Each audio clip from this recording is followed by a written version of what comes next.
data. Processing data does require certain steps, some certain methods that we need to care for. After we collect our data, and always remember, it's not possible for us just to read the raw data or browse the raw data and write our research. It's not just impossible. You can imagine yourself, putting yourself in a scenario. We have seen, we know there are a lot of folders in the Department of International Affairs, right? There's a closet. There are a lot of folders out there, right? And in front of each folder, we see a label up there.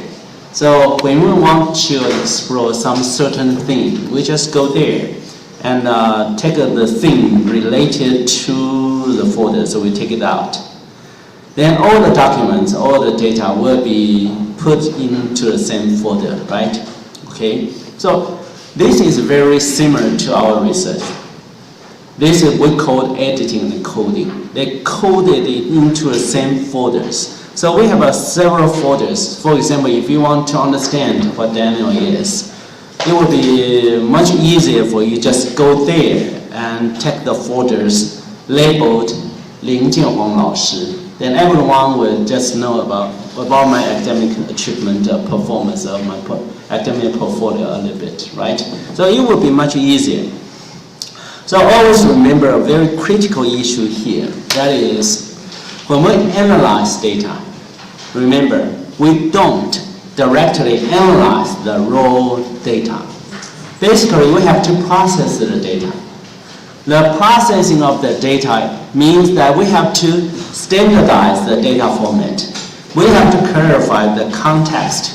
We have to make every details, every information reviewed from the data eligible, clear, and concise and precise, so that there will be no misunderstanding at all.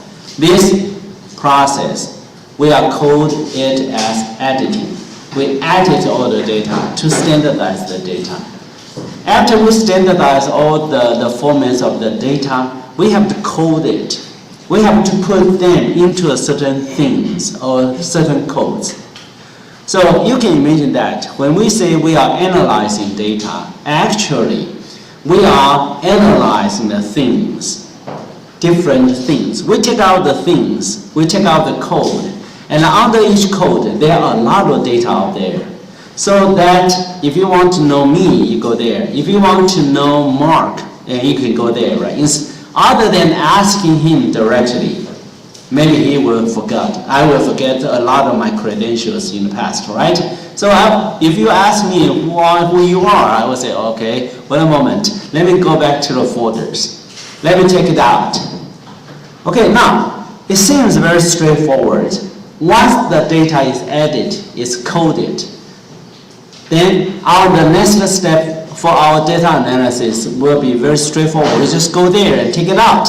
Read all the data out there, read all the documents out there, and come out with some of the idea and report it. So basically, you are not looking at the raw data, which is not organized. We are looking at organized data, edited data, and coded data. So let's put ourselves into another scenario. If we take all the folders from the closet and put up here, instead of asking you to search for the things, I take away all the documents and put up here, and mix them together.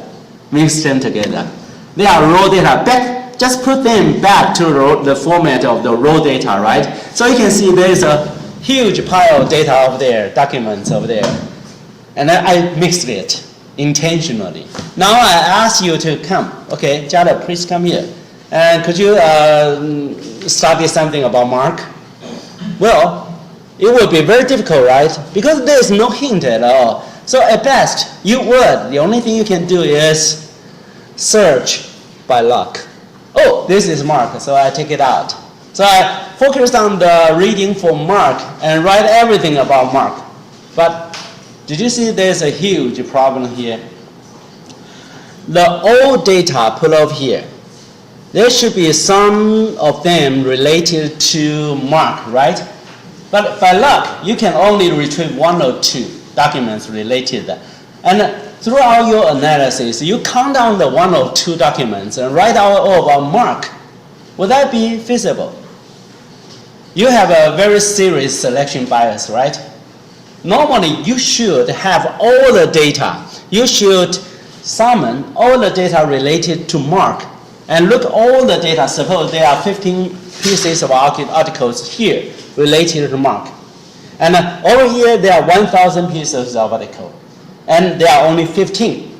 So ideally, theoretically, you should take all the 15 out, right, related to Mark, and have a very good look at, and try to understand the story that those articles want to tell your readers, and you write it out. So basically, you are a storyteller of those 15 articles. But how can you make sure that you can have the 15 articles for you to read, instead of just 1 or 2 after you search by luck? Well, you need to edit and code it. You have to. This is a very mechanical process for you to prepare your data. So basically, when we say we are analyzing data, we are analyzing coded data. Coded data. It's not possible for you just go directly to the pile of the papers here, right? And ask you to find out Mark, ask you to find out Daniel or Zhao Yunming and so on, right? Or what is the major core of the education in the department. It's just not possible for you to just go direct there. But did you see this is very similar to a lot of amateurish researchers. Some students, your senior students, would collect, let's say, one of the students I noticed, she claimed that she has collected 1,000 pieces of article related to the issue, related to the study issue about her graduation paper, okay? Oh, that's wonderful. 1,000 pieces article. But throughout of her data analysis, I saw only 3 articles. I saw only 3 articles argument from there. This is the very worst, right? Very bad. Why is that? You claim you have 1,000. So great, I would like to see how you code it, how you edit, how you code the data, and what are the themes come out from those 1,000 pieces of article, right? But she did not process this. She just by luck put over there and take it out from the computer file. Oh, this is the article related to it, so I write it on everything related to that. But it's not. You can see there is a very obvious mistake by doing this. Is that right? So you have to avoid this. How can you avoid this? Now we are talking about processing data. We need to process raw data before we can analyze the data. After we process the data, we have the edit data, and also we have a data which are coded into different things. So whenever we want to analyze data, we look at the things we want to analyze. And take out the thing, and all the data will be related to the things will be retrieved before you. So you have a very good idea about the whole picture of the data wants to tell you. Is that right? So let's go back to the 1,000 pieces of article student. She claimed that she has 1,000, but actually in her paper, throughout all the section of data analysis, all the beautiful charts, beautiful pictures, beautiful tables were only from 3 or 4 articles. Quite obviously, a lot of plagiarism out there, right? Just copy and paste, copy and paste, copy and paste, and none of the arguments come out from her. Of course, the student would argue for one thing. That is, well, I read those articles.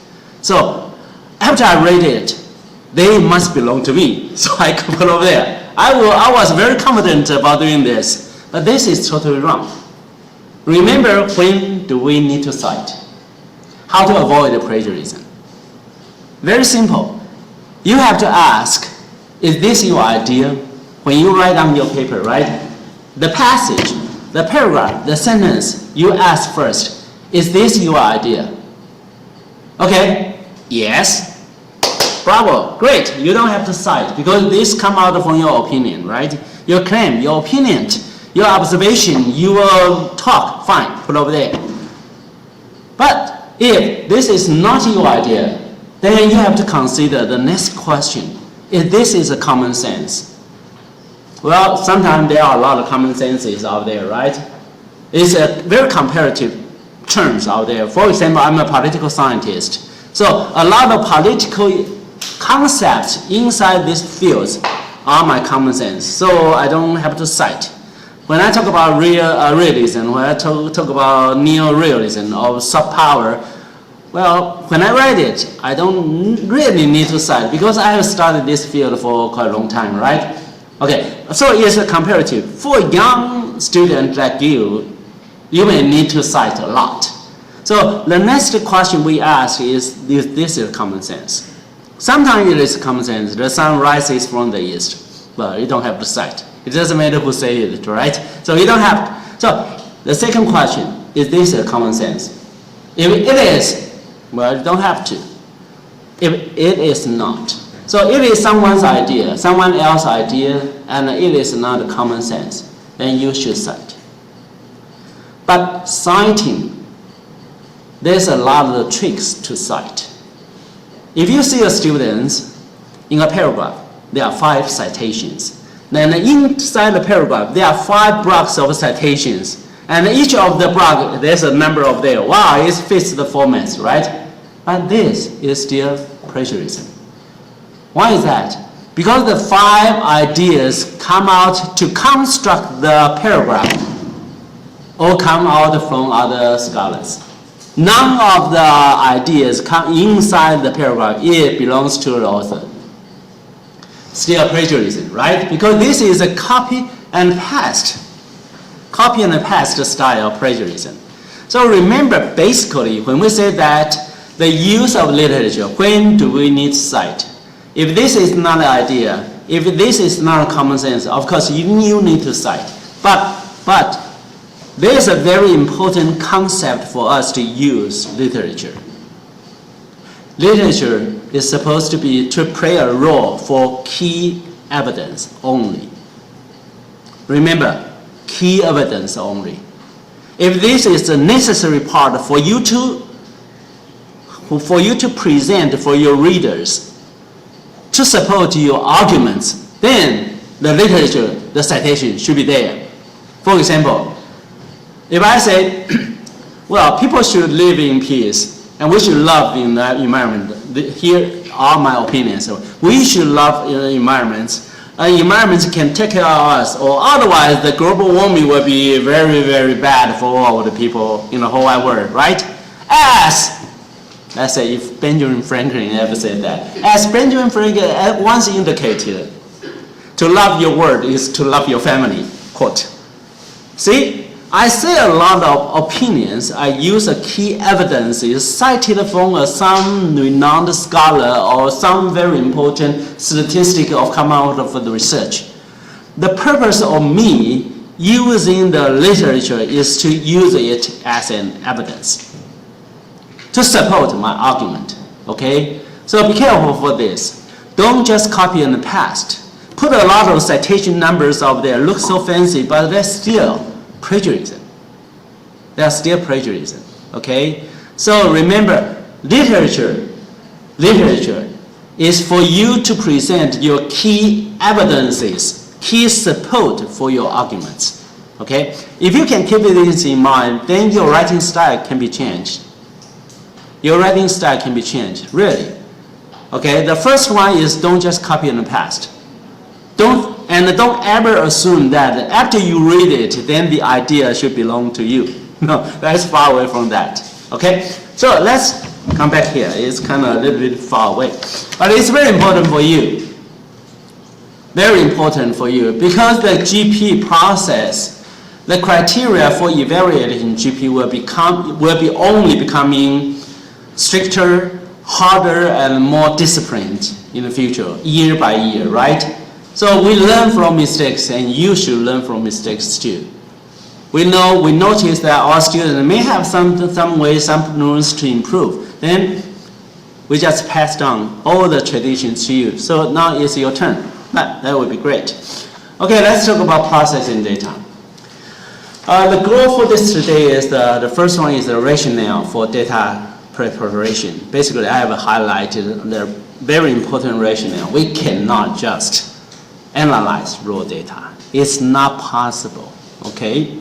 And then we will talk about processing data, including editing, coding, classification, and tabulation.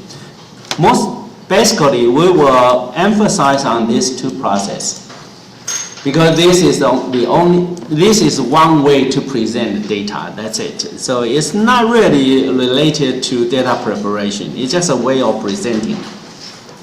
But these two processes are the main procedures for us to prepare data.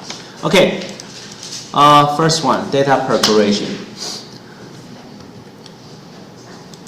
Basically, when we say we are collecting data, we dutifully follow our plan, our graduation paper proposal to collect a lot of data, right? The data, the formats, the styles, the different appearances of those raw data can be very different.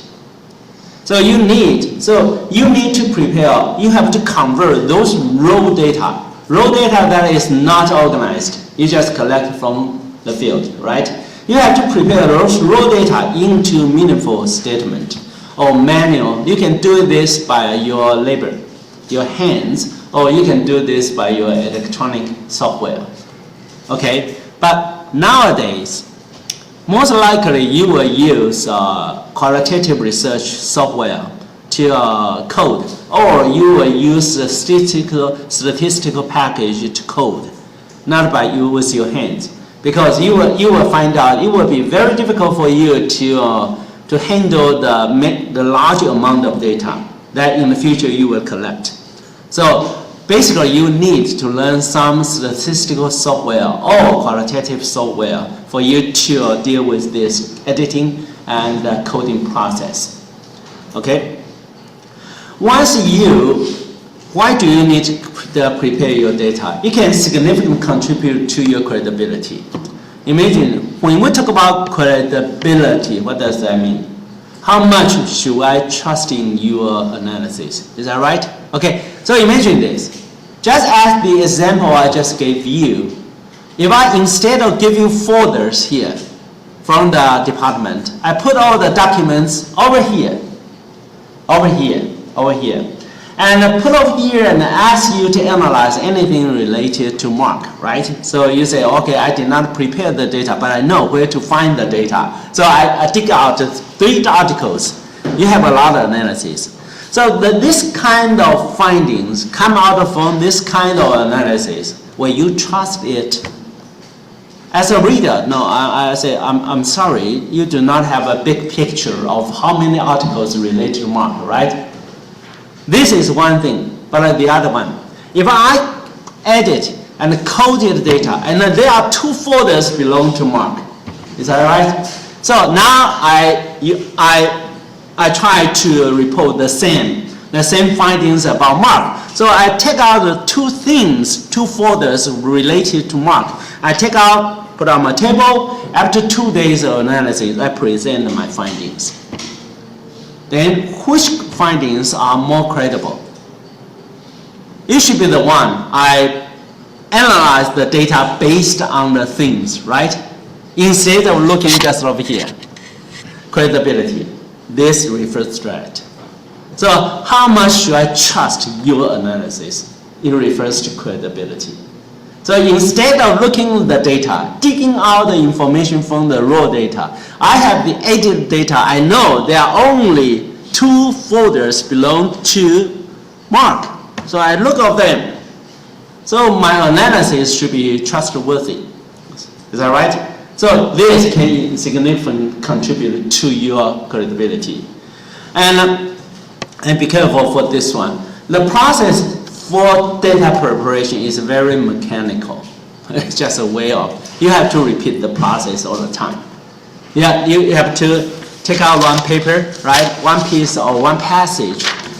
it doesn't matter whether you are using manual, just like what we have in the department. There's a manual classification, right? Or you can use a computer and put all the data into a digital form, digital files. It doesn't matter whether it is Word or PDF or video or sound, into the computer, and you just go through all the raw data and edit it, right? So you can imagine this. The process is very, very mechanical. It just repeats back and forth, back and forth, back and forth.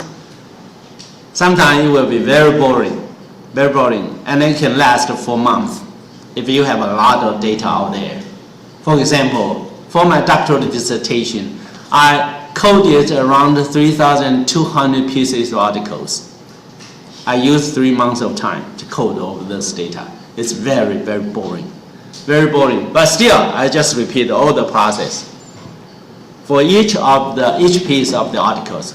So be careful for this one. It's mechanical. It requires a lot of patience. But once it is done, it will be very rewarding, because you will have a very, very clear classification of the things just lying before you for you to analyze, right? Okay. So when we say data preparation, it involves editing, categorizing the open-ended question, coding, computerization, preparation of data tables and diagrams, and so on. The purpose for doing this is very simple. Just make it ready for further analysis. So here, it's very important for you to keep in mind. When we analyze data, we do not directly analyze raw data. It doesn't matter whether you are conducting qualitative or quantitative research. We always analyzed coded data. Data that is prepared is very, very important, okay? Now, next.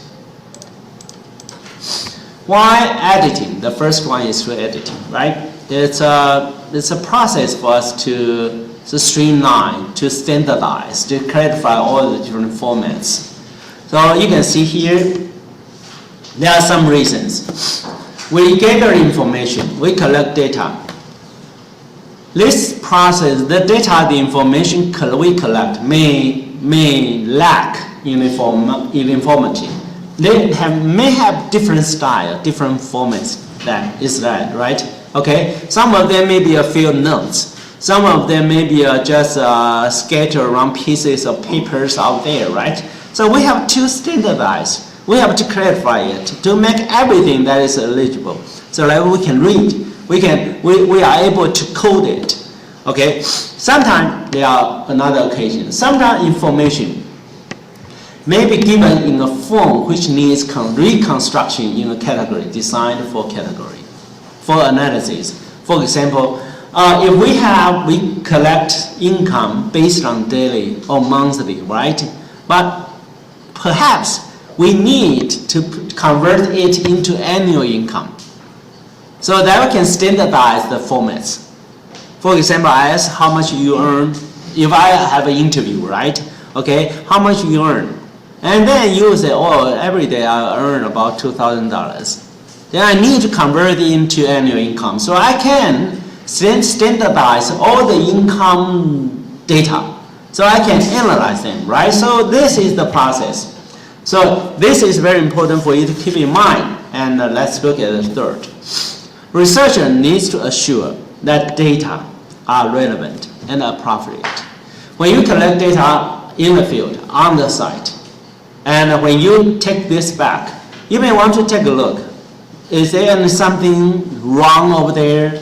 If possible, can you amend the errors on site?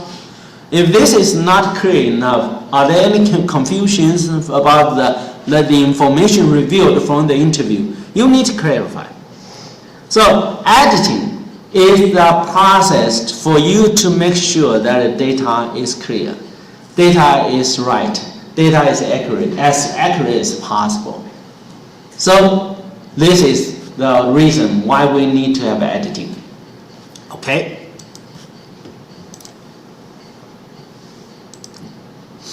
Okay, let's talk about the process for editing.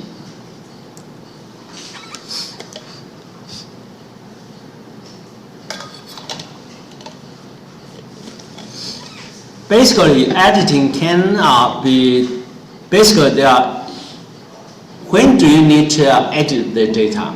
The idea is as soon as possible. As soon as possible. So basically this is the initial screening process. You can do this in the field. So we call field editing. Or you can take it back. We have a central editing. You and your teams can sit together to edit all the data. So these are the two different forms of editing. But you have to do this as soon as possible. Why is that? Because when your memory is still fresh. For example, if you go for an interview, and you go to your interviewee, sit with her and talk about 2 hours, right?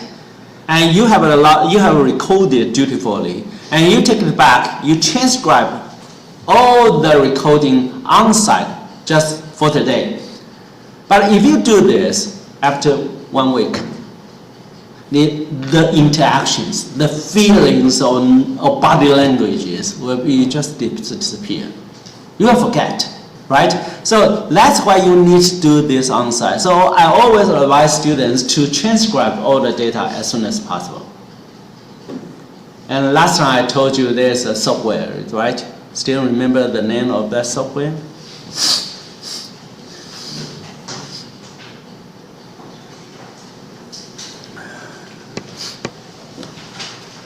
PY transcriber, is that right?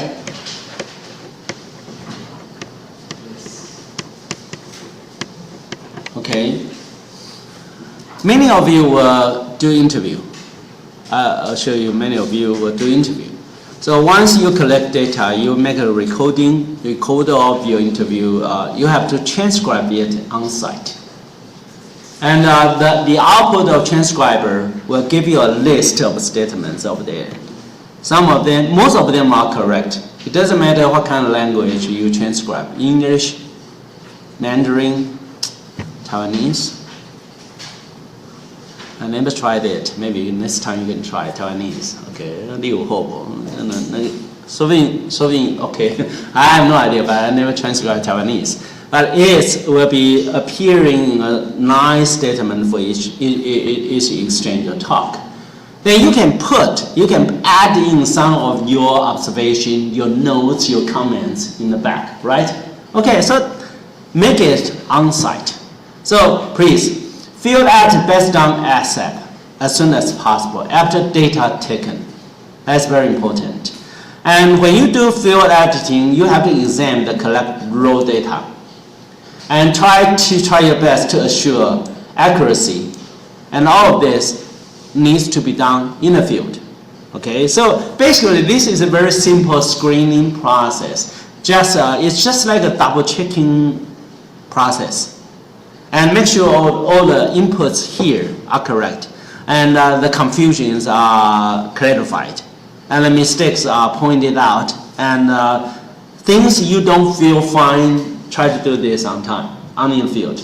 Okay, and central editing, you take all the data back, and you have to sit in your office. So basically, how can you conduct the central editing? Well, it will be best done by a single editor in the central office. Well, this refers if you have a team, right?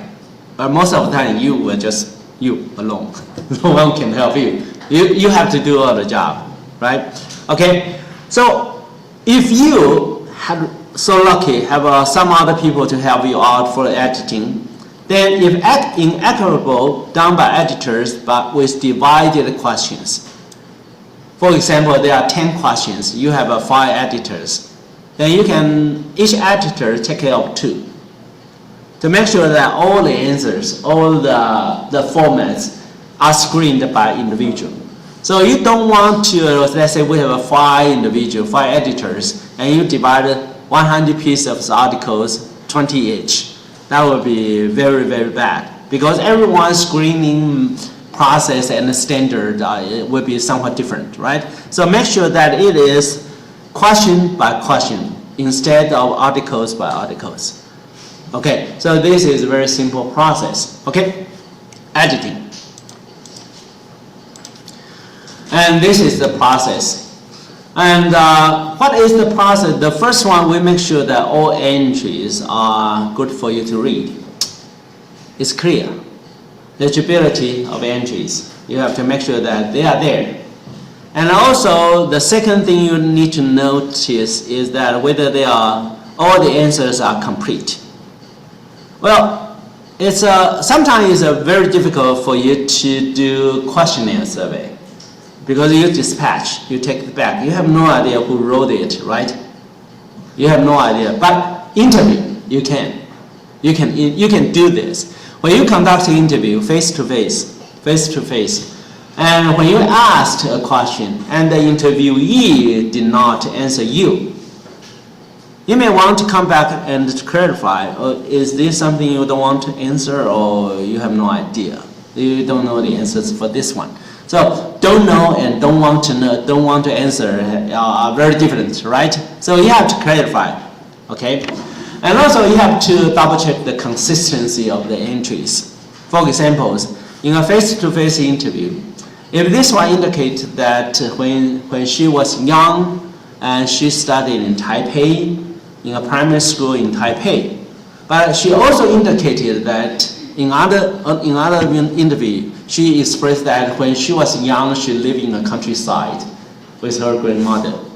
There are some contradictions out there, right? So you need to clarify. So you mean that when you were young, you went to your grandmom's house during the summertime, or you lived there, or you move around. So for some years you live with the grandmom, and for some other years you moved to Taipei and study over there, right? When we talk about when I was young, it's quite a long time, right? So you have to clarify all that, check it. And sometimes you have to try to detect some cheating or attempt at human entries. Cheating, attempt at human entries. For example, if you are so lucky, of course, President Li Denghui has passed away, right? Passed away already. But if you had the opportunity to interview him 10 years ago, right? And she was old at that time. And when you interview him and you asked him, President Li, were you ever being a member of the Chinese Communist Party? And he said, no, never, I never did that. Okay, apparently this seems a little bit contradiction to what we know from history. Right? So you need to double check which part is wrong. So basically, there are many techniques for you to detect this kind of cheating or forgetting or lack of memories. Remember, when we interview, the opinions, the expression come out from the interviewee cannot be always accurate. It's not possible. One is due to the limit of our memory capacity. How much can you remember when you were young, when you were a child? How much can you remember? Well, very, very few, right? So you can imagine this. And also, when we try to remember what happened in the past, we tend to forget. Those we don't feel good. We tend to exaggerate those can make us looking great. Normally, people will do this. It's quite normal, right? So so that's why we need to have a lot of literature review before we go to the interview. Basically, we have to equip ourselves with necessary subject knowledge about the context of the interview. For example, if I had the privilege to interview President Li Denghui, and then I would have reviewed all the literature related to him before I go to interview him. I would. Why? Because I can double check. I can make sure that the literature, what is described in the literature, whether those literature correspond to the statement of President Li Denghui. It's very important. So preparation is very important, right? And sometimes attempt at human entries, and you can imagine that it just happens because we're human beings, right? So sometimes someone tends to be humor you. So, okay, try me. How old are you? Okay, I'm not 60, I'm 40. Maybe I would say something like that, right? So be careful with this. You have to be careful. And remember, all of this cheating statement, all attempt at humor entries, they are all spoken out by the interviewee, and it will be recorded in the tape, right? Recorded up there. And when you transcribe it, it will become the words, transcripts on the paper. If you don't care about these differences, these non-verbal languages that trying to deliver to you, then you will be confused. And your analysis will be not credible because you don't care about body languages. You don't care about non-verbal messages. And that's why we need to transcribe. We have to edit all the data just in the same day. When our family memory is still fresh, okay? Still fresh. It's very important. Okay, now you have, let's try to practice a little bit about this. Do you have the handout? Each one has 2 pages. It is something like this. Do you have this one?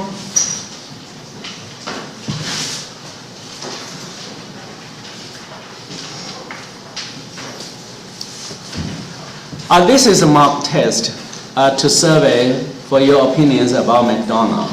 For foreign students, if you cannot read Chinese well, please can consult to the students sitting by you, because you need to fill in all the answers by yourself. Okay, so now I'll give you, there are some questions out there. I'll give you 10 minutes to fill in before we have the break. Fill as much as you can, okay? And foreign students, do you speak Chinese right now or learn? Understand Chinese? Okay, please talk to a student beside you. Any?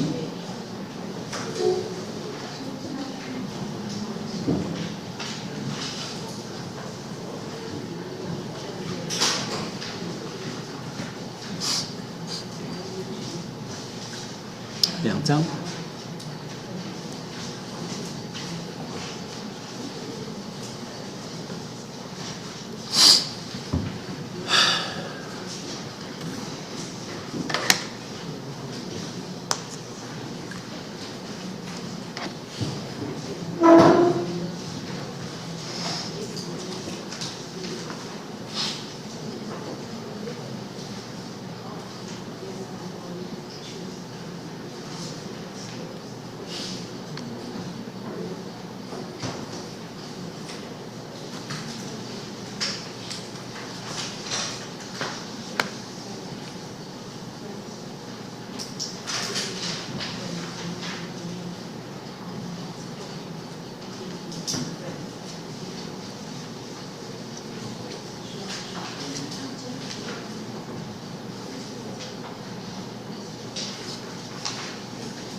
Yeah, I believe that you have finished all it's very short. We still have some time, then it's very good for us to examine the context of the questions here. Let's try to explore the mistakes here. The format, the design. Also remember, when we conduct a survey, we need to have a questionnaire, right? And the design of the questionnaire questions is very important. And throughout this survey, the questionnaire, there are a lot of mistakes out there. Okay, let's go through the first set. Let's try to identify the questions here. Okay.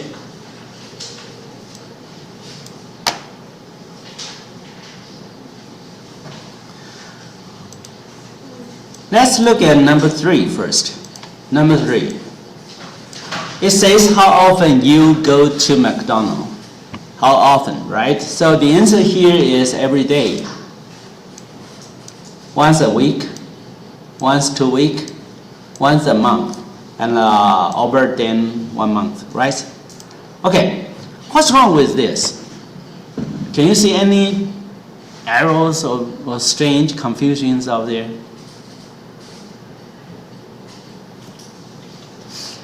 Let me give you a very simple guidance for you to consider.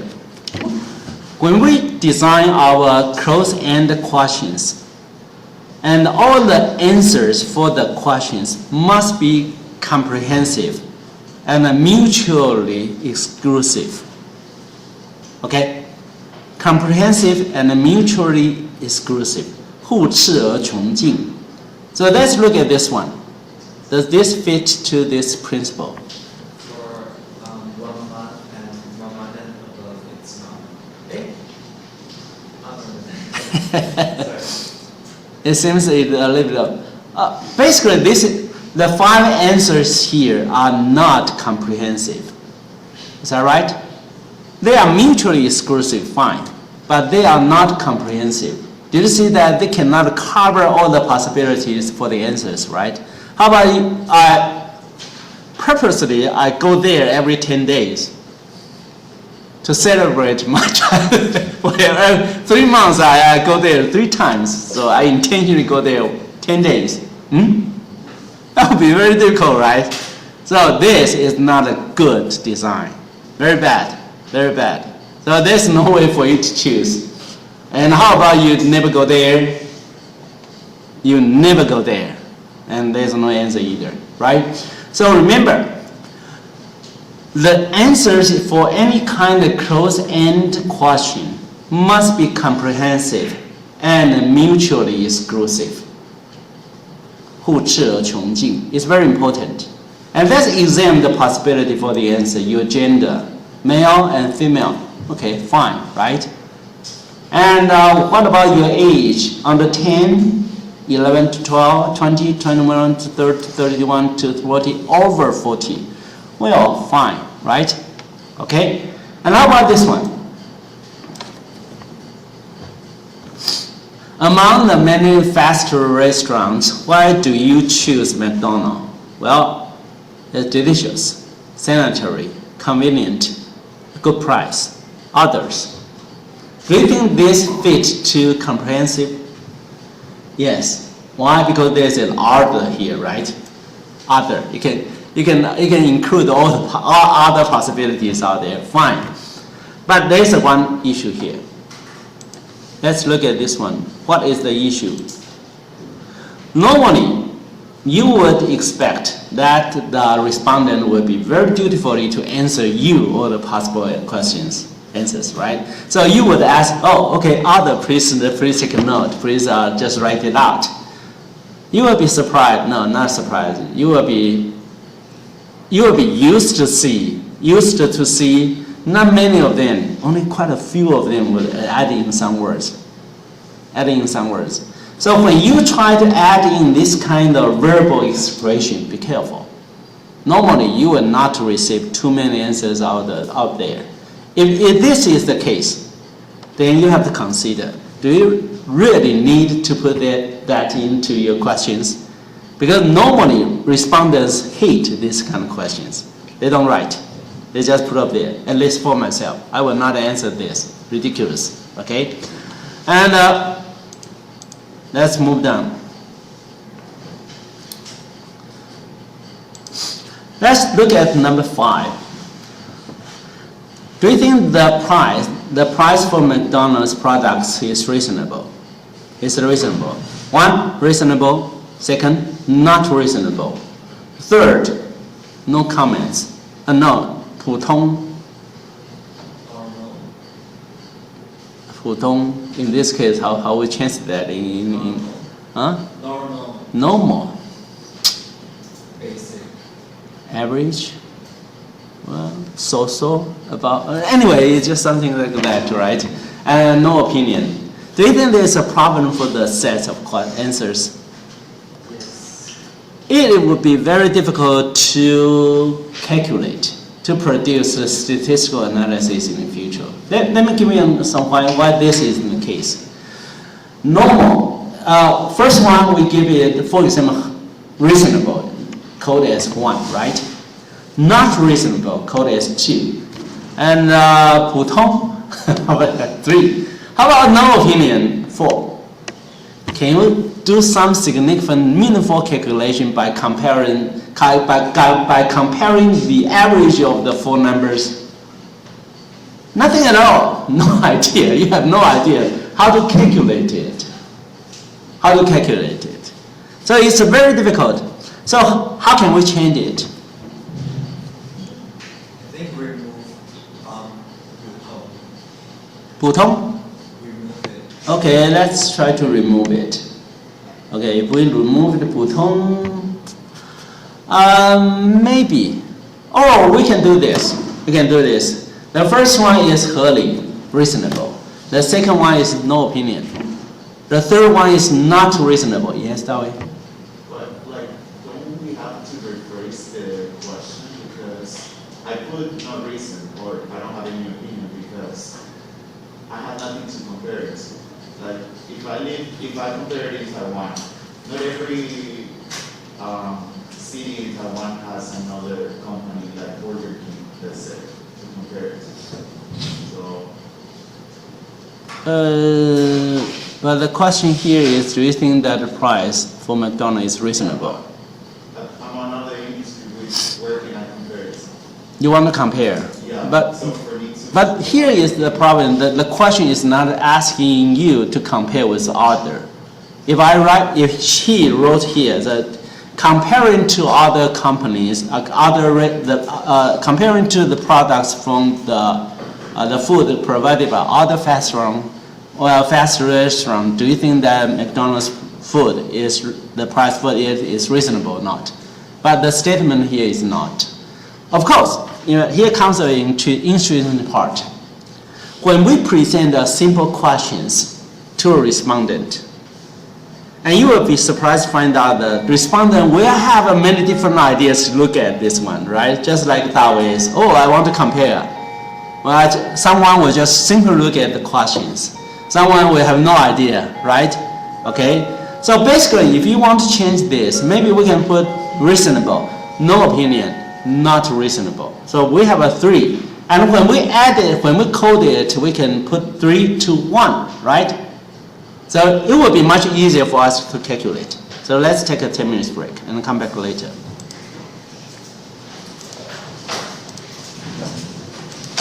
Okay, let's continue the practicing for the... Okay, so basically comprehensive and mutually exclusive answers for all the different kinds of cross-ended questions, right? Okay, and let's look at this, number 6. If you go into a McDonald's restaurant and find out there's an increase for the product, will you continue to purchase or order? Yes, no, and the third answer is you will go to another fast food restaurant. So what's wrong with this? Apparently it is not comprehensive, right? It is not comprehensive. Maybe you'll just quit or just stay and read newspapers, who knows? But, it's very difficult. And number 7 has the same issue with the another here, and take a note here, okay? And number 8 is okay. Do you think that Tsai is good to speak for the product McDonald? Oh yes, appropriate, not appropriate, no opinion. Yes, you can do that. Okay, let's move on to the question 9 to 11. Could you tell me what's wrong with this? Anything wrong with this? It's only for Yeah, if this is a Likert scale, of course Likert scale, you need to provide odd numbers of answers. Is that right? With the neutral answers in the middle, neutral. So we have satisfied, somewhat satisfied, no opinion, somewhat dissatisfied or dissatisfied. So we need to have 5 different scales. So this kind of arrangement will increase the difficulties for coding and coding, right? And now there is another issue here. Let's take a look at number 12. Do you observe any problems here?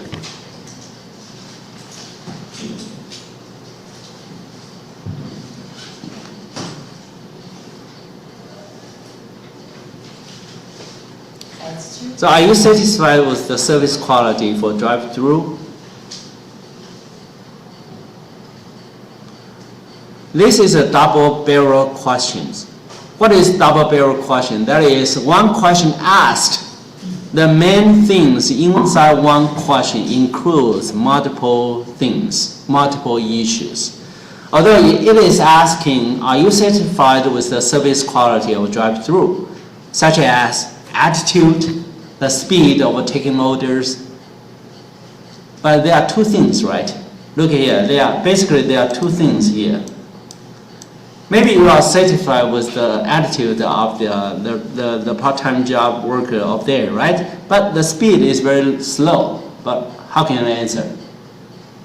It's very difficult. So basically, when we design our questions, don't use double-barrel questions. This is double-barrel. Okay, it's very important to keep in mind. And let's move here. Again, do you see the problem come out from 13? Will you buy McDonald's?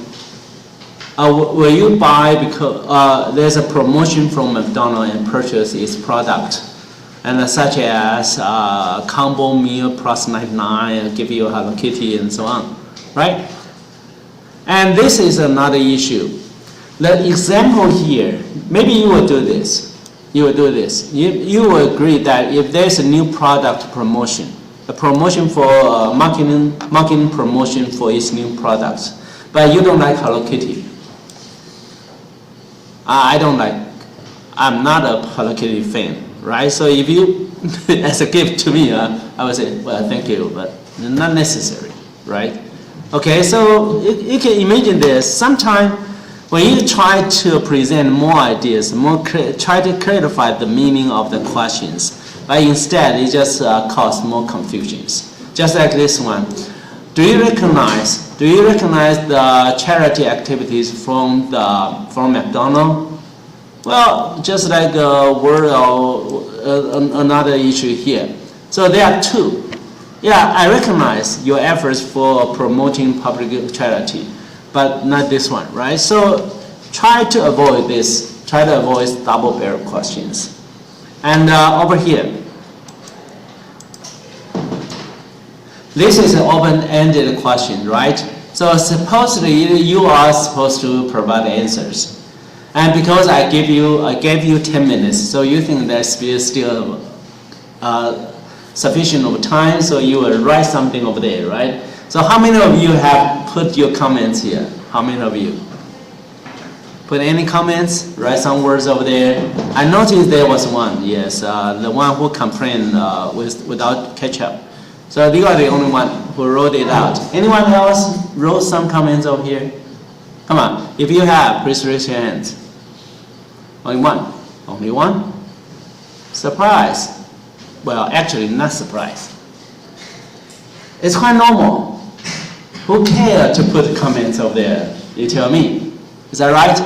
So don't expect your respondents will so dutifully give all the answers to you. Okay? So be careful of this one. Now, we have finished this. So you can turn to another page. There's another page over here we call code book. Code book. There's another one. So we have a column. We have the number of each of the question. This is 变相名称 is called the variable name. Variable name and the different types of answers. And these are the codes. So basically, I want you to exercise a bit about how to code it. How to code it. Now, you may want to use, you may turn on your computer over there so you can use the computer to produce a file, something like this. Is it okay to write it in English? Because I don't know how to type in Chinese. Why not? Thank you very much. You can write it in Malay. I'll try my best. I will try my best to understand. Yeah, indeed. So now I want you to open an Excel file, just something like this. Of course, you can use your notebook or whatever it is. Just try to produce something like this. It is the same. And now I'm going to ask you to code it. Try to provide a code book. How to edit the code book. Come on, do it. Turn on your computer, any kind of computer. Or if you can use your cell phone, that'll be fine too. Fine. But anyway, you need to do something like this. Code book, okay?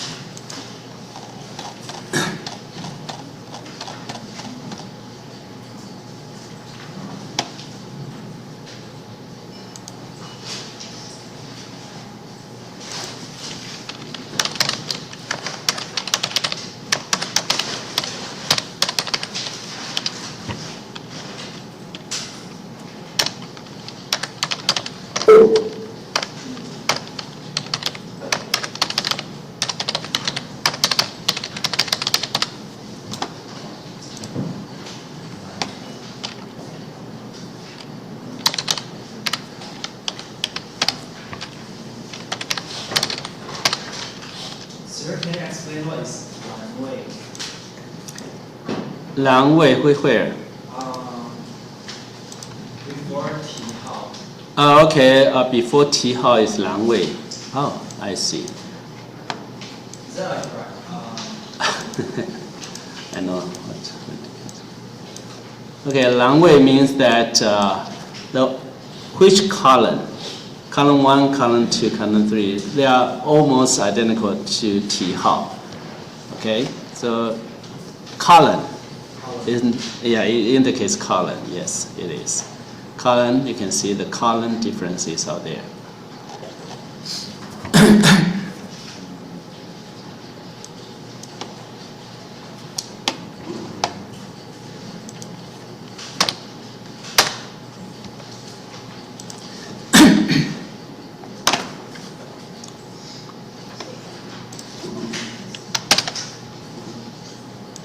Okay, now, are you ready? Something like this, right?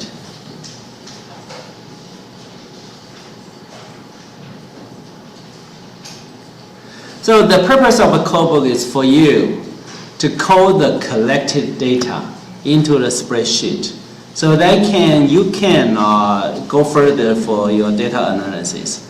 So imagine this, if you have collect 2,000 pieces of the questionnaires, it's not possible you just look at the questionnaire and then do some analysis, right? You have to edit and code it. And a code book is for you to prepare for the codes. And there's a very simple rule here. Let's look at here.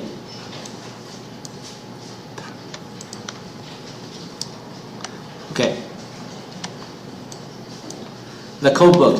Let's look at the first one. Basically, we just follow the sequence of the questions. You look here, there's the first one is gender, right? So the question for number 1 is gender. You put a gender here. And then you give it the name explanation. So it's a gender difference. Because it's difficult for type Chinese here, so I just type here gender difference. Okay? And they are the type of answers. There are 2 types, male and female. So male and female. So what is the number for male? I give it was 1, 1 and 0. 1 and 0. Okay, why do I give 0 to female instead of 2? Well, it's an easier way for you to code the binary codes. Why I give you an example. If you want to know the percentage of the male in the sample, then if you find out the average number of male and female is 0.56, then you know that 56% of the respondents are male. Very simple. So that's 1 and 0. Very easy. If you code it 1 and 2, then it will be a little confusing. Does this applies to questions with only 2 answers? Yes.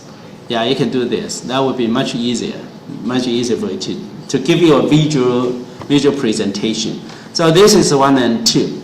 And remember, after 1 and 2, right, we have a male and a female, 1, 0. And there's a missing value you have to put over here, missing value. Why do we need to have a missing value here? Because if the respondent did not answer the questions, he leave it blank, then there's a missing value. So for you have to put a missing value 9 over there in the same color, right? Just like something this.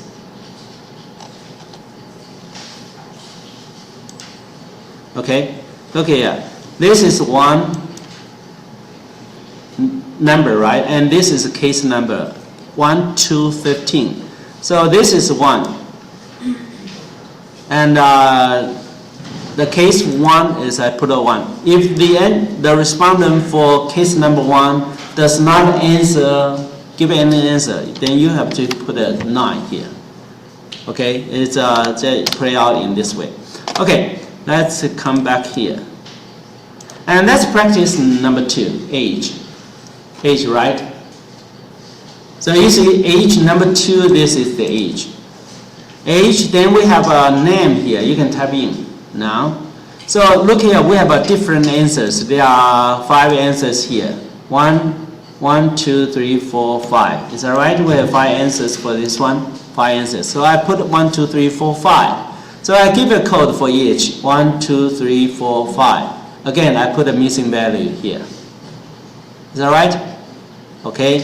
So could you repeat the process by yourself and do number 3? I will leave it in blank. Now do number 3 by yourself. Hurry up. So you have 1 and 2, right? So it's your turn to do number 3. Come on, hurry up. Or otherwise you can write on the paper. It's okay too. Write it on.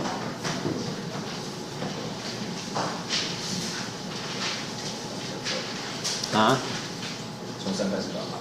对啊，是啊，从这里答第3题 ，OK， 可以吗 ？OK。The code book.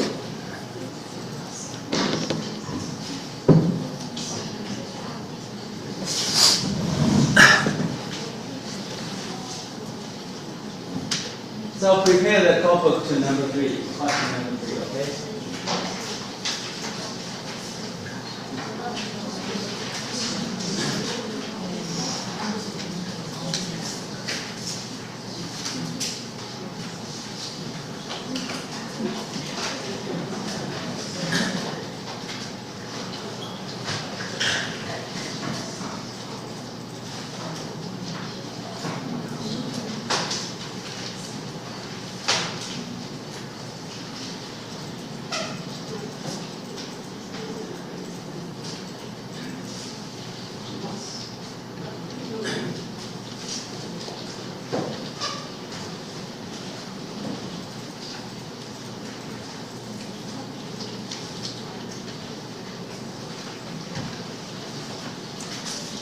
And remember, you have to put a missing value for each of the answers, okay? Missing value. If there are 2 digits of the answers, for example, there are 12 answers out there, right? But it's not possible for you to put 9. Then your missing value will become 99.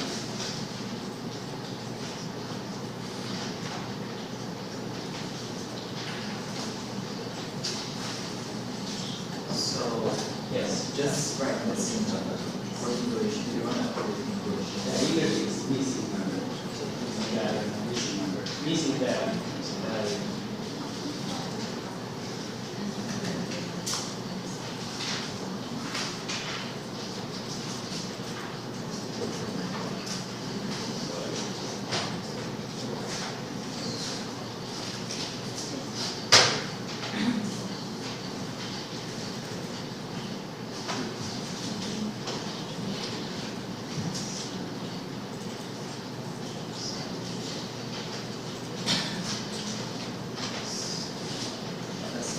So for missing value, we all use this, depending on, just put 9 on, depending on the number of options. Just put a number that's. But normally, for easy use, we use 1 and 9. There are 2 digits of answers.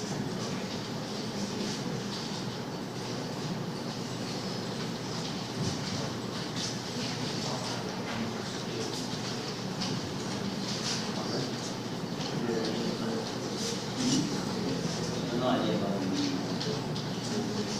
Everything is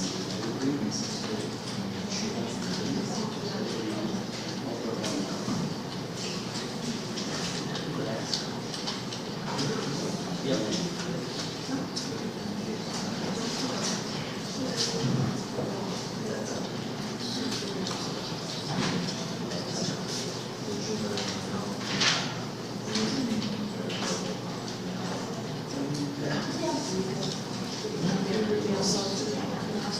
The mixed variables. No answers.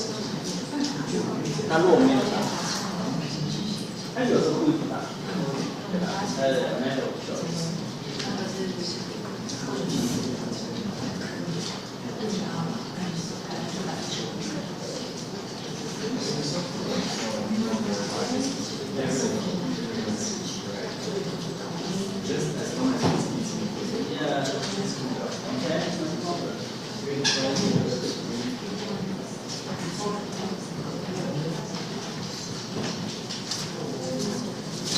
Okay, are you done?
Okay, let me show you the answer for this one. So basically you can see here, the name, the variable name, you can put any name up there as long as you know it. But remember, don't put frequency. Why is that? Because there's a procedure name called frequencies in SPSS. It will be confusing if you put frequencies up there. Frequency of is it? No. The name of the variable name for this one. Normally, you will put in English over there less than 8 letters. 8 letters. It will be much easier for you to do in the future. Because if that is too long, it will be very difficult for you to find it out. So normally you just put a little bit shorter one and use something that is informative for you to understand. So times, how many times you go to McDonald's for consumption? So basically, so every day you have a lot of here. Why do we need to put the missing value here? These are missing values, right? Why? Because not all the questions will be answered by one individual respondent. He has the freedom of choice, right? When he did not answer your questions, this does not mean that he doesn't like you or he hates the questions. He just don't want the answers. Okay? So when he does not answer you, he still give you some information. Is that right? So missing value is very important. Okay, so did you do this right? Now please follow to number 4. Number 4, let's look at number 4. Number 4, I'll give you some idea about how to compile number 4. And let's notice this, because there's a, please take a note, right? And so basically we have 4 close-end questions, answers, and 1 open answers here. So how can we code it? Normally we will do this. Number 4, I give you reasons. Among the so many fast food restaurants, why do you choose McDonald's? Delicious, number 1. Sanitary, number 2. Convenience, you see the convenience here, right? Is number 3. Price, number 4. Others, number 5. And the missing value, 9. But look at here. If you choose, if the respondent choose number 5, other, right? Then he has the freedom to write. He has the free choice to write something over here. So you need to provide another and 1 additional item for you to fill in. Other, then please write. Then this is words. Okay. So you open here. Just put up here. Just something else. So now please prepare this by yourself. Now do this, number 4.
Okay, once we finish number 4, the only thing we need to take care is that there's a verbal expression here. So we need to assign individual item, number items for you to fill in the answers, right? Okay, so let's move down to the other number 5, 6, 7.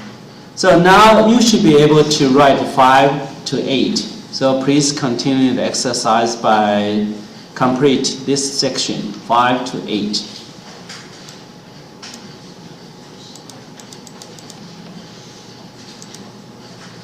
Only 5 to 8, right? Because 9, the rest will be somewhat different for attitude, for coding. So now please write 5 to 8.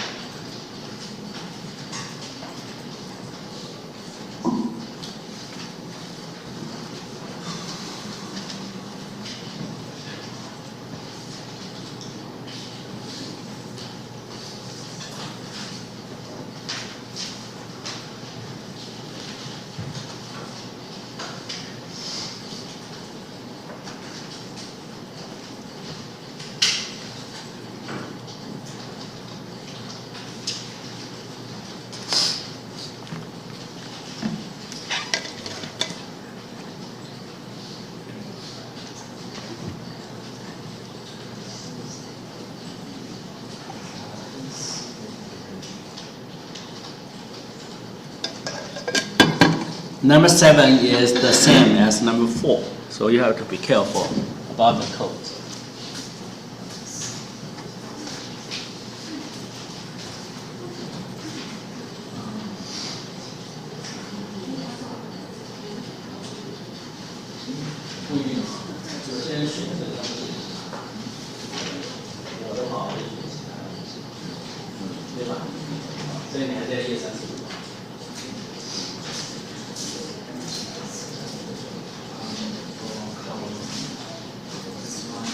Column basically refers to any copy.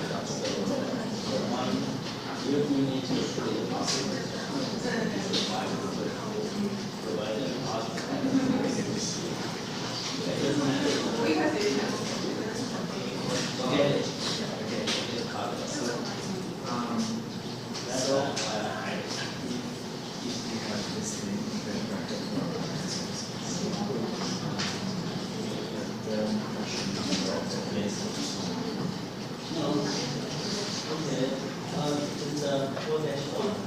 and then you put the name and the words. So as far as we have this, we put, like for example, if the question mark I authorized it, I put 5 question mark. Right, Yes, even with the names. oh, Then have to give me. thank you.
问题吗？没有。 But the opportunity of service is gone.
Okay, 5 to 8. Are you ready?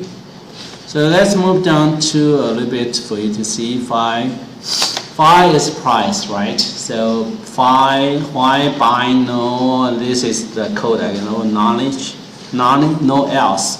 And remember, take a look. There's a somewhat difference between 4-1 other and 7-1. I give it another name, not other. All the variable name cannot be duplicated. They have to be unique for each one. Cannot be the same. Okay? So I use no else and with verbal here and type here. There are 3 answers, right? Okay, and also I noticed some students when he typed 4-1, it will come out something like this, right? It will become something like this. And how can you produce 4-1? Very simple, very easy. This first, apostrophe and -1. This will produce this. Okay? So please just follow this. It will be much easier for you. So this is 7-1. Okay? Instead of 7, then you will come out the 7月1号, something like this. But if you use apostrophe, then 7-1, it will just appear there like this. Okay, small trick. Okay, ready? Done? Okay, now let's move down to the other set of questions because they can be. Look here, 9 to 12. 9 to 12 have same answers, right? 9 to 12 have same answers. So we can, in our code book, we can do this.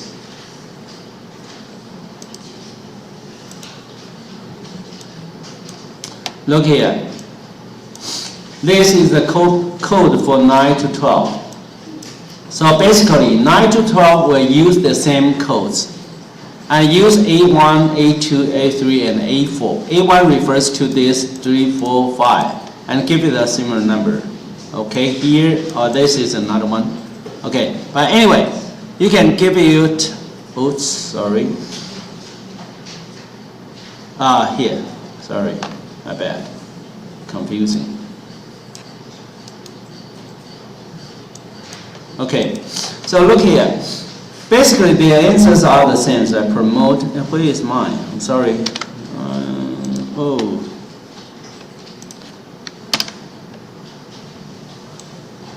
This.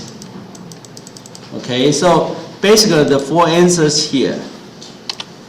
There are 4 answers here. Basically A1, A2, A3, and A4. I just put all this and over here. Is that right? Over here. And they have the same answers. They have the same answers. Here are the same answers. So there are 4 different answers over here. And I type 1 equal to 满意, 2 尚可, 3 不满意, and widget number 4. Let me find the correct file out. It's so strange, confusing together.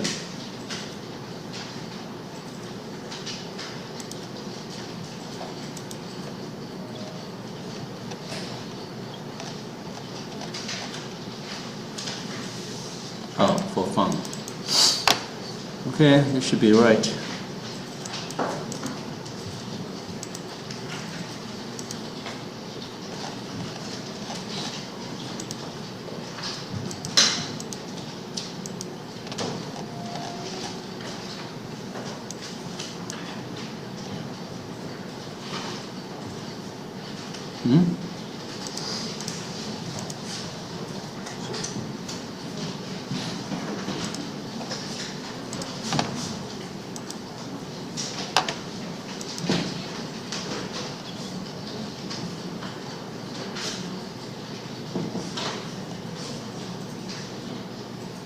All right, okay. I'm sorry, apologize. Okay, let's look at this one more time. So look here, we have same patterns of answers for through 9 to 12, is that right? 9 to 12. So basically we can compile them together. So this 9 to 12, service setting, clean and quality. So I put up here. These are the 4 different contexts. So these are the answers, 满意,尚可,不满意, no opinion. Again, that's a missing value. This indicates these 4 questions using the same codes, here. So we can save space for 9 to 12. Okay, try it by yourself.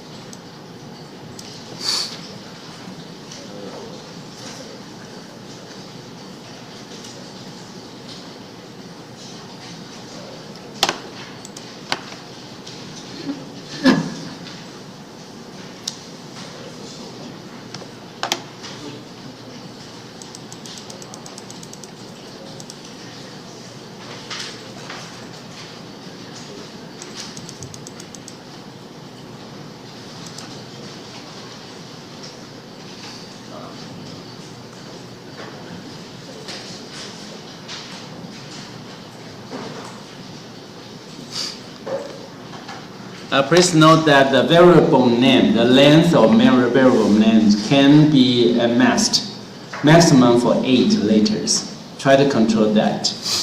8 letters.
Okay, after you finish this, then I believe that you can do 13, 14, 15, and 16 by yourself.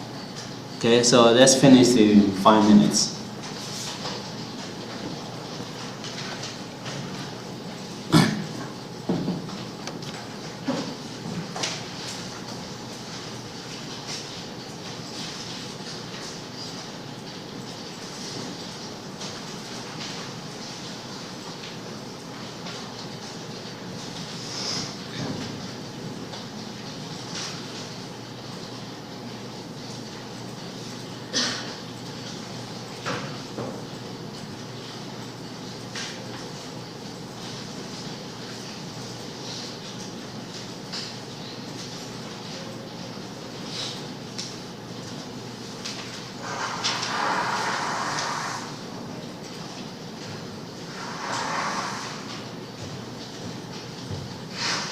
Can you go back to 9 to 12? I just want to check something.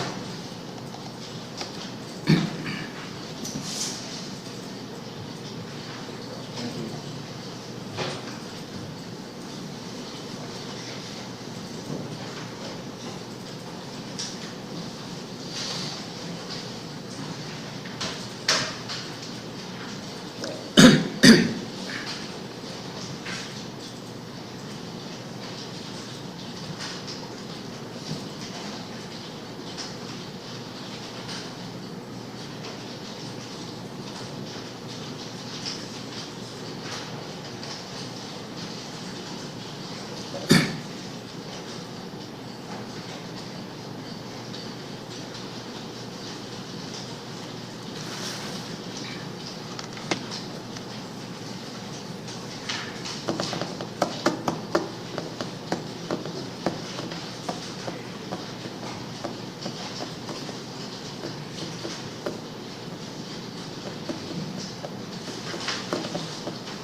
Once you finish, this will become the very first codebook you have been created by yourself.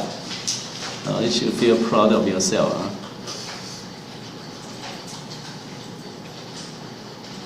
You know, I only did have my first one when I started my master's degree, and you can do it right now. It's great.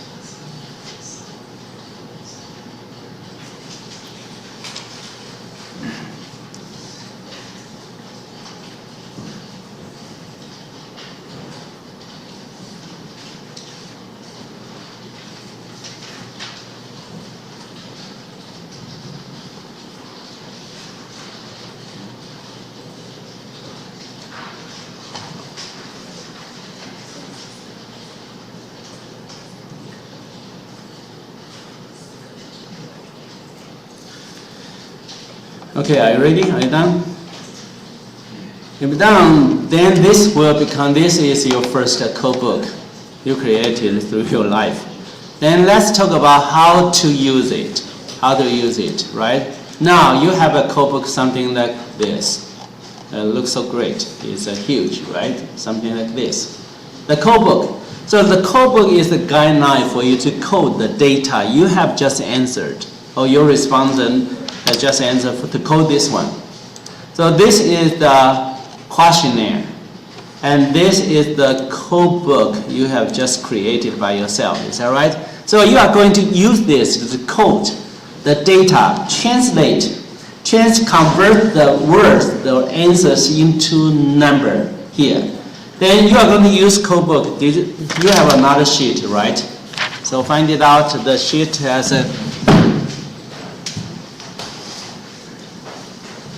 something like this, right?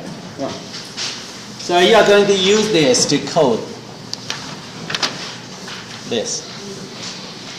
Okay? And the number on the top row indicates the different number of the questions, items, right? So that's 1 to 25. 1 to 25. So look here, you have answers for yourself and other students. Now I want you to code. The only thing I want you to skip for now, not code it, is for the the 3 words questions. You don't want to code it. So basically you code all the number questions here from 1 to 25. Okay, can you do that? So please skip 4-1, 7-1, and number 16. So basically 1 to 15. Right? 1 to 15. So each row indicate one case, one respondent's responses. Okay? So now you can do the first one by code your own. So you may want to put your, where is it? Something like this.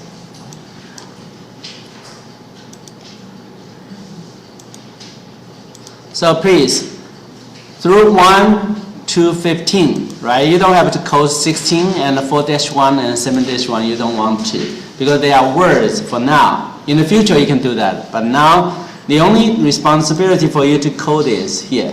Code here. Question number 1, if you are male, you code 1, right? Number 2, what is your age?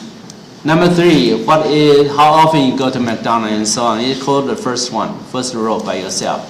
So this is the question. Okay, so the answer here you have to code over here. Now, do it. Code your own questions. Sir, I have a question. So for question 4, like for questions like question 4. Yes. Here. You just type here. This is for question 4. No, what if people pick more than one answers? How should we do it? Okay, normally should be only one. If you want them to answer multiple, then you have to say you can choose multiple answers. Okay. So let's say, assume that this is a question that allows for more than one option. Okay, then you have to code them individually with 5 sub-questions.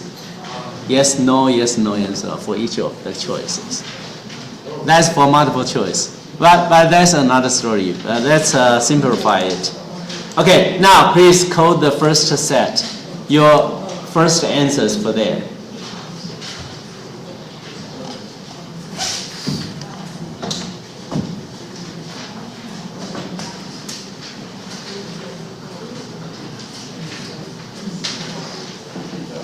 Okay, are you ready? So let's take a 10 minutes break and come back again, and we are going to process the data later. Okay, take a break.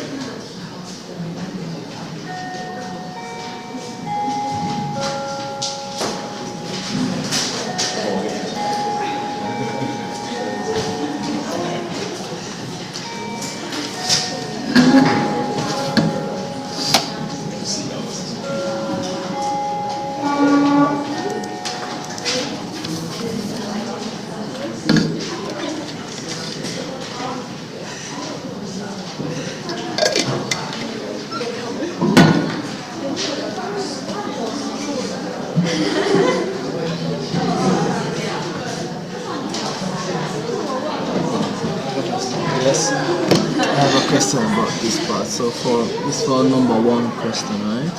Yes. Question number 1, 2, and 2, 15. Yes. And the case, different case. Your is the first line, right? If you collect responsive from other students, student 1. Student 1. Oh, so only one Each student. row means Just one respondent. Okay. And this is different questions. So you have to put a number that, because For example, if you are male, then that's 1, right? So how old are you for this case? It's 21 to 30, right? 3. 3. And this one, how often you go to McDonald's? If you go there every day, then that will be 1. Okay, yes. Okay. Yeah, get it? Okay. So I want to ask for question 16. Yes. So if someone responded, no, if someone, how do we code? We don't have the code. You just type in the words. This is open. Over here, look here. We have I will provided column for you, 16, right? So you just type everything here. That's it. That's it. Okay. And for this one, 7-1, yes, the same thing. Just type. Type. Okay, I understand now. So if for -1 we just like with a question number -1, we put it at the back. Yeah, that would be easier for coding. That's it. So Thank you. Thank you. I understand now. Thank you.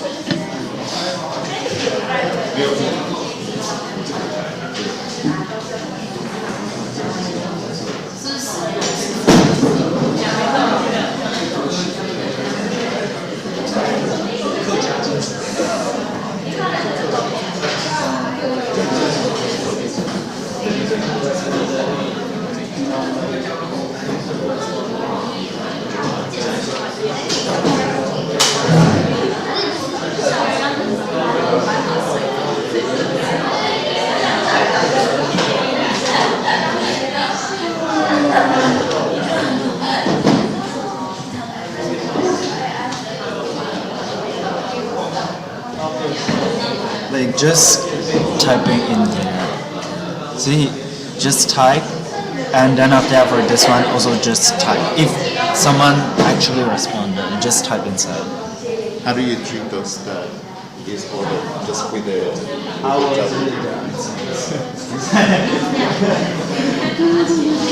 Of course.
出包了。我有点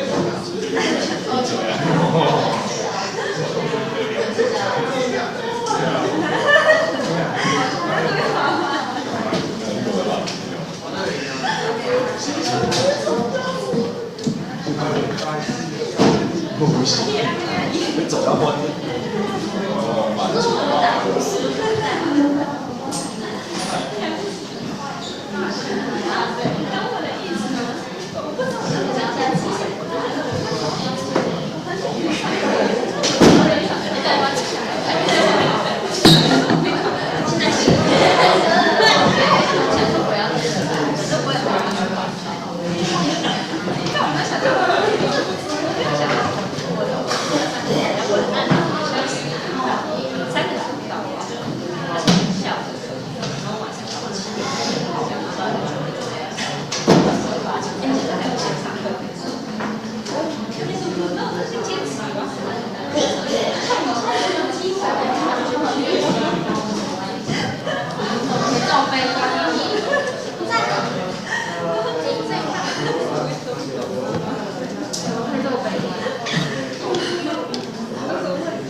So Professor, Yes.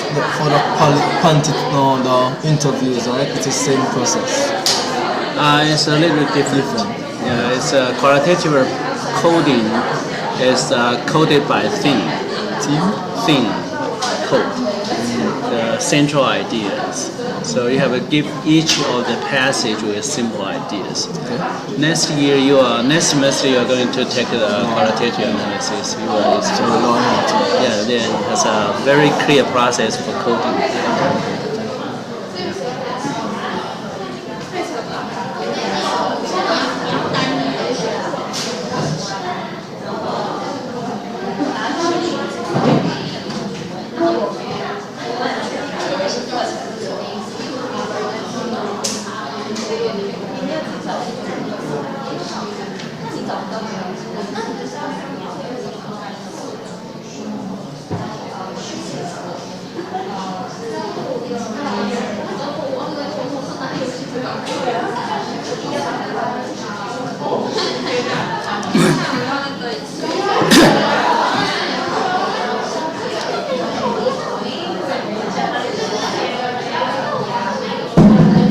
Okay, take your seat.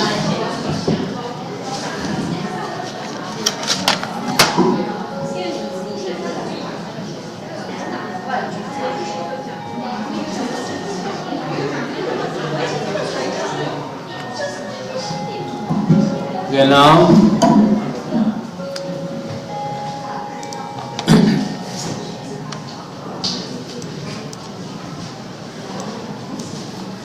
so look here. You should have the first row of data starting from here to here, right? So this is the data you should have. This indicates one case, one respondent's responses, right? And Jared came to ask me about the word expression for 16, for -1, for 7-1, right? So basically you just type in the words over there. And for 16 and for 4-1 is just type another set of words. And if there's other comments, type in 7-1. That's it. So for word expression, you just type the words over there. But for the number question, you can change them into number and put up there. So 1 indicates male, right? And 2 for the year is somewhere between 20 years old or somewhat. I forgot. But anyway, so this is the first row. All of you has the first row of data, right? Now, I want you to collect 20 others responses and put on the answer sheets here. Stand up and go to collect 20 other students' responses and code up there. Now, go ahead. I'll give you 10 minutes to collect all the answers.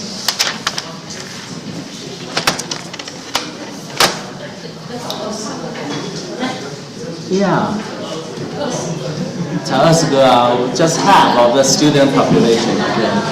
20 other students' responses. Hurry up. Stand up and go around the classroom to collect.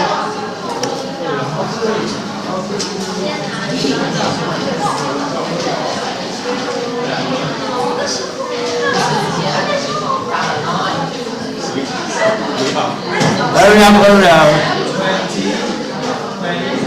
20. 20. In 10 minutes.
Okay, go back to your seats.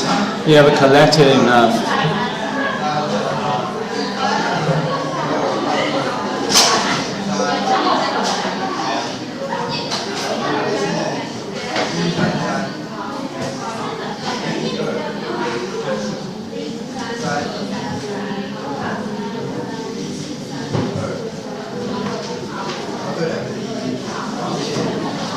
Okay, now we are going to move to another step.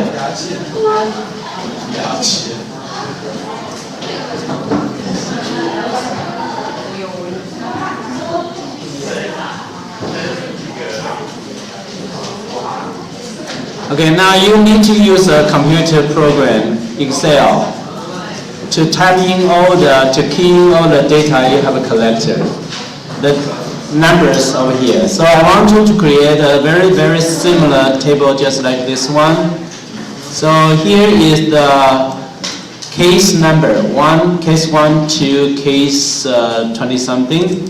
And this is the number of the items of questions, 1 to 16 for this one, right? So basically you prepare this table and put all the numbers you have collected here. I think you can do this in 5 minutes, right? Do it.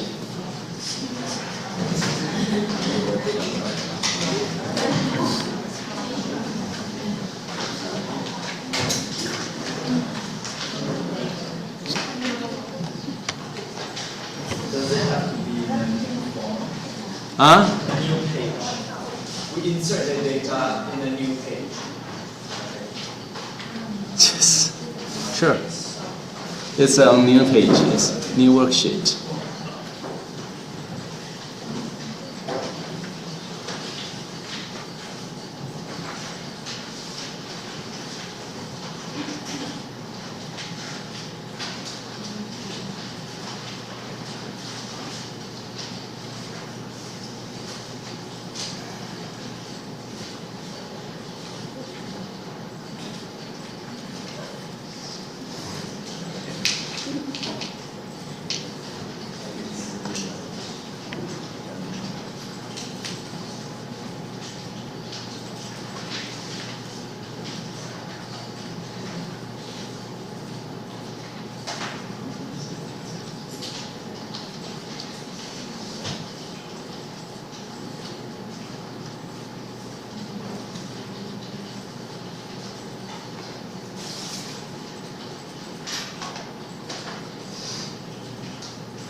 So once you finish, you really need to turn on the computer on your desk.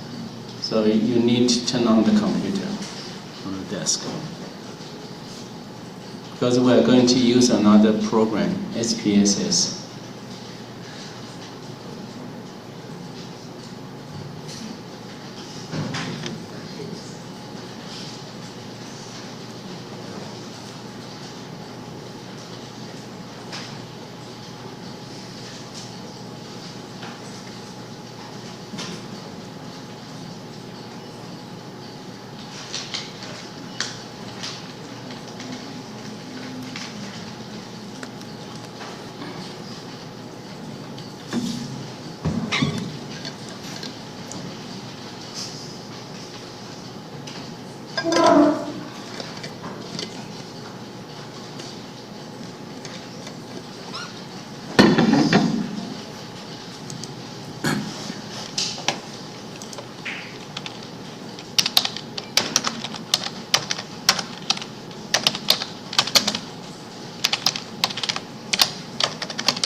Okay, finished?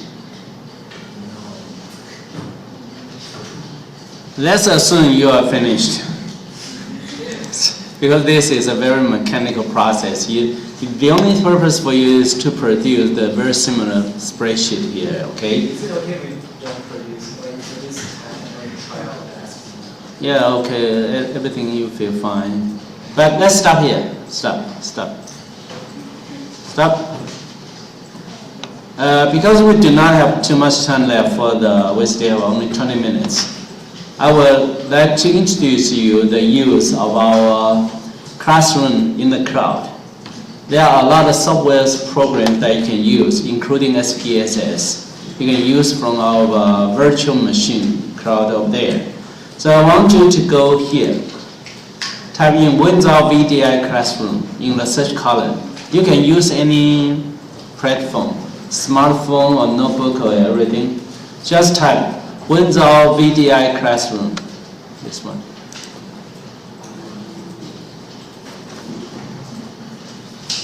Search it. And once you have Wenzhou VDI Classroom and you search it, you will find out the first 9. First one is our cloud application at Wenzhou. Okay, find it, and you click in. You click in, you will find out the interface just like this, web page. And you can have all the stuff here. Of course, you can just roll down a bit, go to the VDI, this is VDI, and you click here, enter. Click enter here. This is enter. Okay, enter. Once you enter, you will find out this in web page. Basically, if you want to use the virtual machine at Wenzhou, then you can install this into your PC. It will be much easier to use. Okay, when you go home, please install this. But for now, let's just click here. This is HTML-based access. Click it. Once you click it, you can type in your school ID,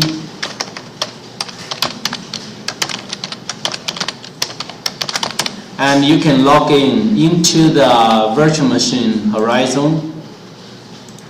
And you will find out there is several package of software here. Did you find it? In the future, you can use this access to use SPS Statistic 23 here. So you just click it. You will see it is loaded. So this will be the program for you to run your statistical analysis. Okay? It takes some time.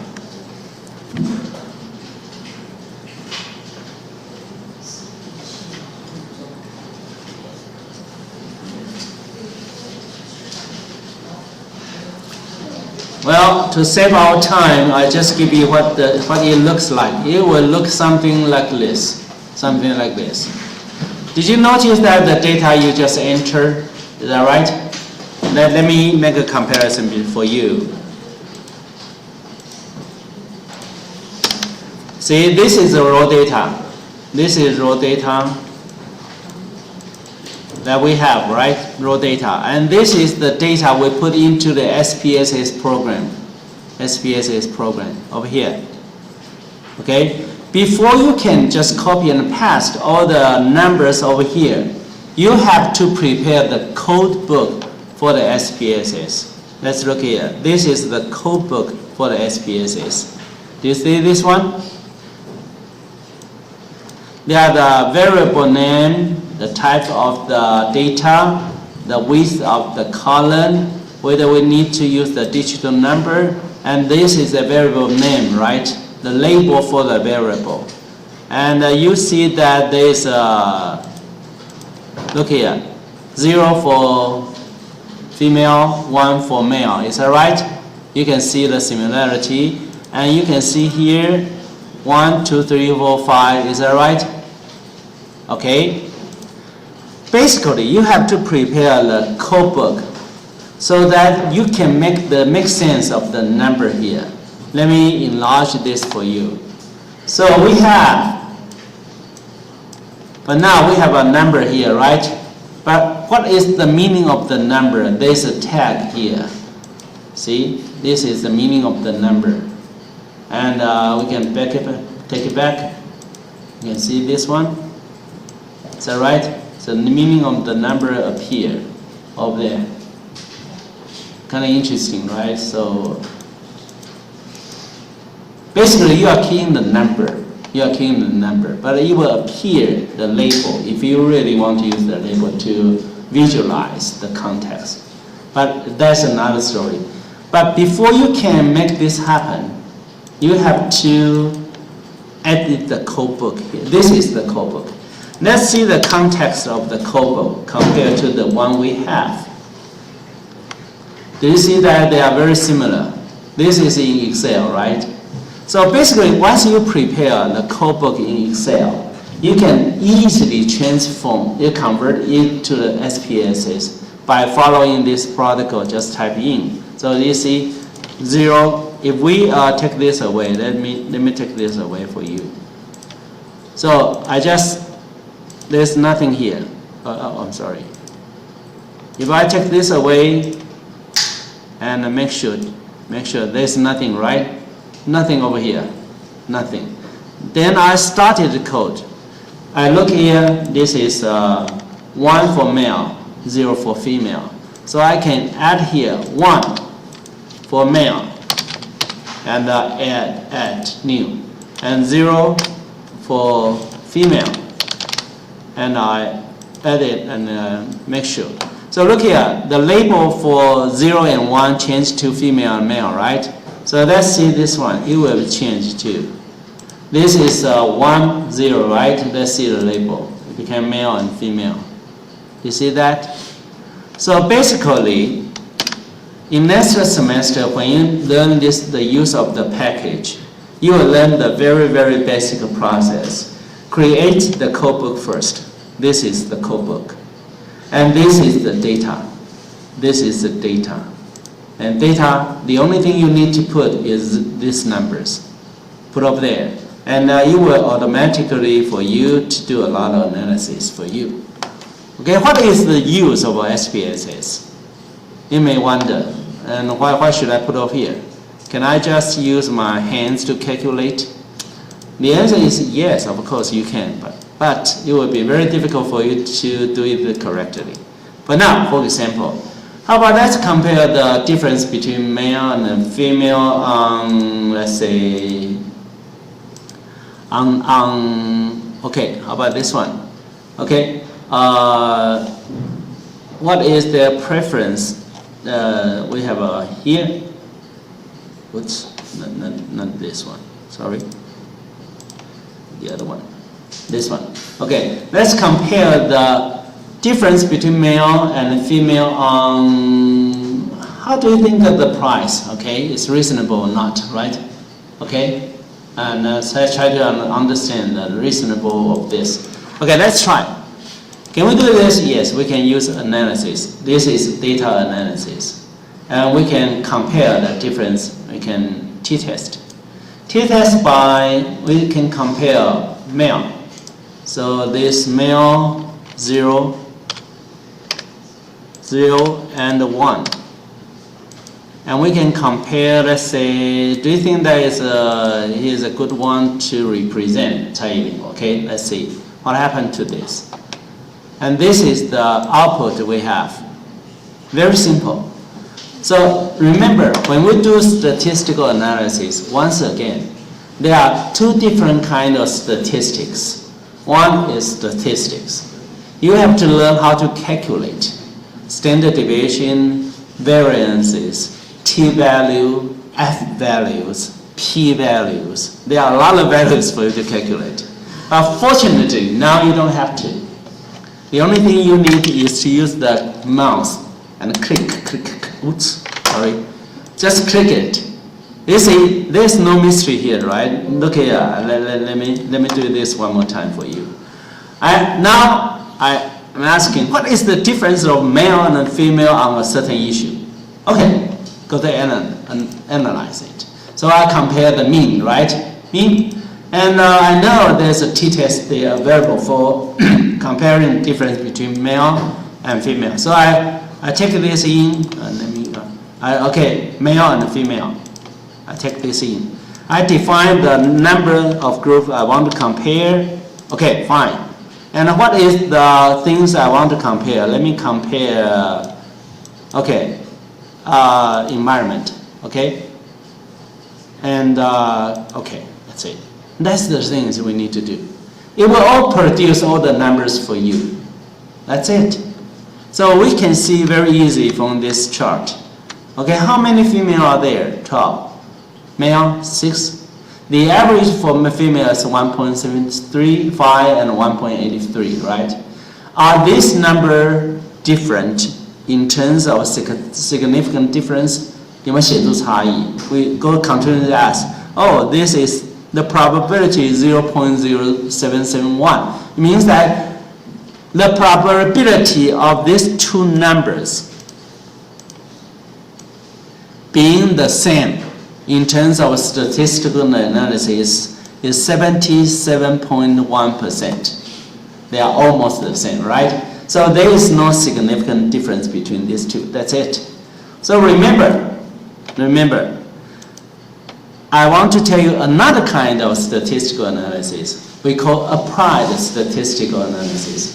We are using applied. We apply the statistic, right? So basically, we want to understand the difference between female and male on a certain issue. Do we need to calculate? No, we don't. The only thing we need is to click, and the result is here, right? So what is our responsibility here? Well, we need to understand the meaning of those numbers, that's it. Okay, so we know the average for female is 173, and male is 183, right? 175, 183. Are they different? Well, it says that no, it's not different. Because the probability for the two numbers are the same is 77.1%. It's much greater than 5%. The alpha value for us to consider significantly different. Okay, so that is the basic idea, basic concept. So, do you need to be afraid of statistical analysis? No, not at all. Nothing at all, because they are very simple. Really, very simple. It provides a very, very clear output for you. The only thing you need to know is to apply it. Apply. Okay, so don't say one thing I always advise my students. Don't say, I am not good at math, so I will never use statistical analysis for my research. Because when you say so, you will automatically shut out yourself from half of the available methods for data analysis, right? Because the only thing you can count on is qualitative research. And if you are not a good writer, then that will become worse. Because when you are saying you are doing qualitative research, you need to write a lot. You need to tell a good story out of the data, right? If you are not a good writer, then you will exclude yourself from the majority of the research methods, right? So you have to love using statistical analysis. Really, this is very easy. I'll tell you, very easy. Really, the only thing you need is a mouse away, just a mouse away, and click it, and we'll show results, right? Remember, you don't need to calculate the F value. I will tell you, it will be very difficult for you to produce F value 1.95. Why does it come this way? You have no idea. Why is the probability value for 1.95 is 0.182? You have no idea, right? But fortunately for us, we don't have to. We don't have to. And you don't have to calculate t-value. Do you know how to come out with t-value? It's very complicated. Of course, I know if I have the formula, I can calculate it. But it will be very difficult. But the computer, the good thing for computer programs is that they are very stupid. Why? Because they can do as we tell them, right? We tell them to do this, they will do this. Without any question, so stupid, right? But we are too smart. So when we are told to do something, we will wander along, oh, can I not do this? No, it's just very simple. Very simple. It just gives you a very clear idea. All the numbers will be presented for you, will be prepared for you. So the only knowledge you have to equip yourself is to understand the meaning of those numbers. That's it. Okay? So imagine this. You are just like using Word program. You are just like using Excel program, use PowerPoint program, right? But you don't have to write the codes for PowerPoint. You don't have to write the codes for Word program, right? Writing codes is the job for those statisticians. They need to write the codes. But you don't have to. You know, you just You just need to produce the number. So the output here, there are only few numbers matter for your interpretation. One is this number. The other one is this number. And the other one is this number and this number. That's it. Only 4 numbers. For you to construct a story for this analysis. That's it. Okay? And of course you have to learn. What does that mean? So don't scare yourself away from statistical analysis. They are very simple, very easy. The easy part, the good part is that you don't have to calculate everything. Unlike what you have to learn in primary school and junior high, right? You have to do a lot of calculation. Not here, not here. No, you don't. The only thing is click and click and click. Okay, there are many statistical procedures, of course. There are so many different kind of procedures out there. Once you need it, I know you will go to review the relevant literature to increase your own knowledge, right? For example, if you want to understand how to use discriminant analysis, this one, discriminant analysis, you have no idea so far, right? But you can study by yourself.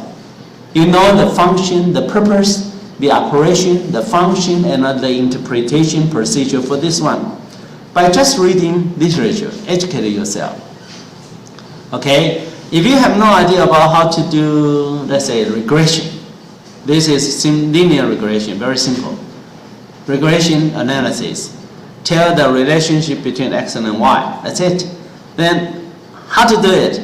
Well, you have no idea. First, ask professors, Wu or me, or anyone else, right? And to tell, oh, how can I deal with this problem? And I tell you, you may want to use regression analysis. Then you can go, regression analysis here, and how to proceed it. How do I interpret the meanings of those numbers? Literature, right? When you need it, I know you have the motivation to read more about that. Very simple. And imagine this, you don't have to do the regression analysis by your hands. You don't need to calculate, because regression analysis is very complicated if you use your hands to calculate. But it's very easy to use computer. There are many others, like for example, factor analysis. My goodness, when I was young in my master program, I needed to calculate the numbers by myself. And I need to rotate the matrix 17 times, and I'll all do it by my hands. It's very difficult, right? And it would be very easy to get it wrong. But the process is very complicated. But now, for analysis, for using statistical package, factor analysis should be this. This is factor analysis. That's it. So very simple. You just click it, and you just put all the things here, it will appear. Then the answer is there. That's it. Very simple, right?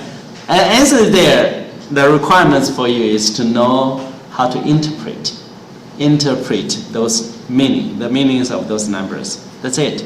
Okay, so don't be afraid of using statistical analysis. So if you find out that your graduation paper requires knowledge for quantitative analysis, just take the course for quantitative analysis. Don't be shy away from that selection. Okay? Okay, any question? The practice we did for today will be very similar for you in the future if you are conducting quantitative analysis. But how about qualitative analysis? Qualitative data analysis still require editing and coding. They still follow very similar process, but with different context. In quantitative research, you notice that in codebook, we convert those answers into numbers. Is that right? But in qualitative research, we code those passages into things. That's somewhat different. But you will learn more when you take the course for qualitative research. That will be okay. It will be fine. Don't worry about that. Okay, any question? If not, let's call it a day and have a good hunt for your lunch. Bye.